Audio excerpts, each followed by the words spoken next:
Hi, so today we're going to make boneless, skinless chicken thighs. And I know I've already made them once, but this time we're just going to do them on a sheet pan with some fresh vegetables. I had some leftovers, a few leftover Brussels sprouts from the recent Easter holiday. And since this is a sturdy, with fresh vegetables, most of them are sturdy. You could do this with Brussels sprouts, you could do this with carrots, you could do this with fresh broccoli. It would probably not be too good with a more delicate, like a zucchini or something, but something nice and sturdy like this. So I cut them, I just cut the bottom off, and then cut them in half. And we have a nice little pile. I had them for Easter. I shredded them and made a raw salad. That's kind of a pain in the butt, but everybody really likes it. It's a good salad. And I got potatoes because everything will be in the oven for an hour to an hour 15. So these will cook. I cut them in more of a extra thick, kind of a French fry shape. So these are actually a little small, but they'll be fine. See, they're a little thicker. I'm cutting them in big wedges, big slices. And again, the Brussels sprouts are just cut in half. Chicken thighs boneless, and I'm going to use the rest of that butter chicken sauce that I used on something that I made before. It was very good. And a little bit left. I added a little bit of oil and shook it up to just thin it out a little. So, make some room here. Push that back. Everything can go on one cookie sheet, one baking sheet. Just hit it with a little bit of oil. Probably don't need it underneath where the chicken is, but it's certainly not going to hurt.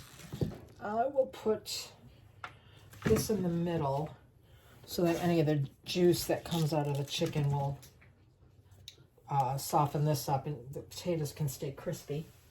So that'll go in the middle. Seasoning is going to be pretty simple. Salt and pepper.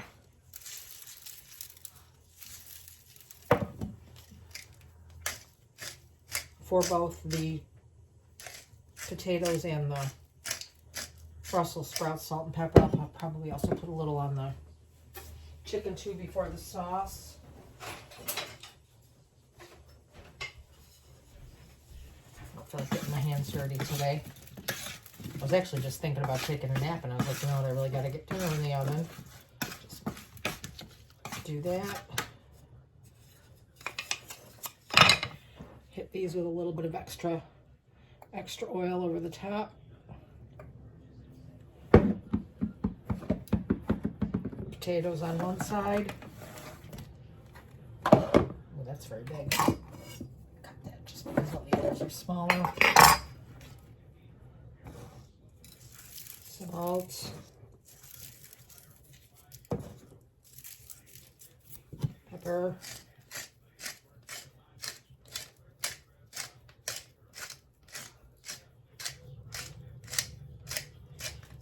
Now again, I'm not sure why filming these videos appears to be making me very brave. This is experimental. I've never quite done it like this before. But theoretically it should work just fine. I guess we'll both find out today. A little more oil over the potatoes. Potatoes, not potatoes. Use those up.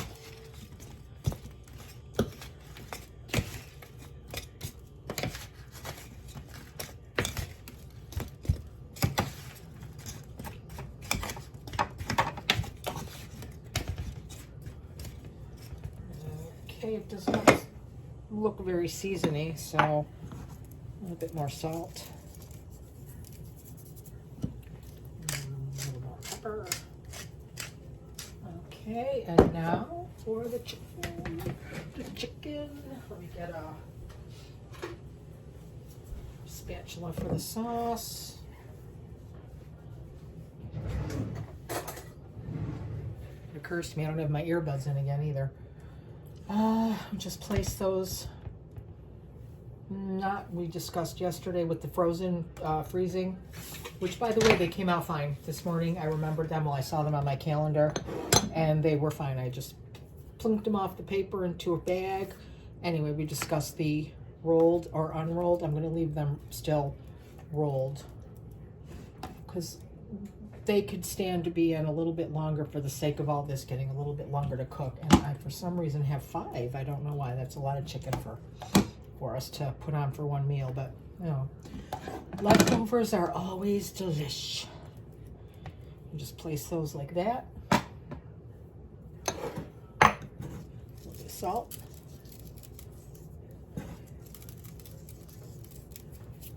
Pepper.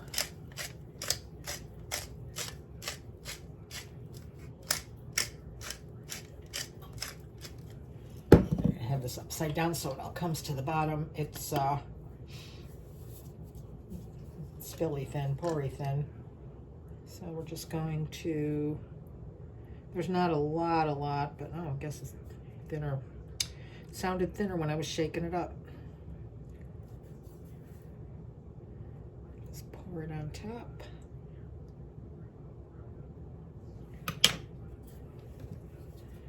Use the spatula to get the rest out.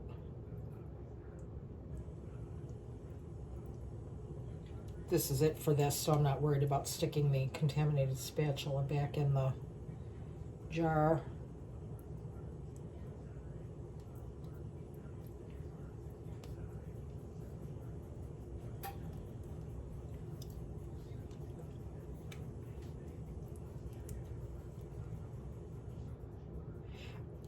Anything would work on this. You could use sprinkles, the chicken sprinkles I showed you, salt, pepper, and paprika, salt, pepper, garlic powder, any kind of sauce flavor profile that you think you might enjoy with rice and a potato. I was also thinking at one point, even though an hour is a little long, I was gonna pile up some rice and, you know, season it up, a little oil, and stir it up, and it would probably get nice and crispy around the edges, but then I thought, I'm gonna do potatoes again.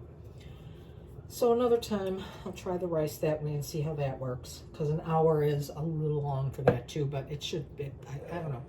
We'll find out, and maybe we'll find out together. So that's the end of the chicken, the jar.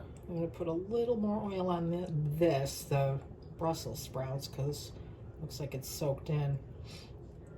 And the potatoes too right away. I'm going to put it in the oven for an hour. By now you probably noticed if it goes to an hour 10, I'll just leave it. But I'm going to do an hour. Push these over a little and spread these out a little more. They're kind of piled up. And let's see you in an hour.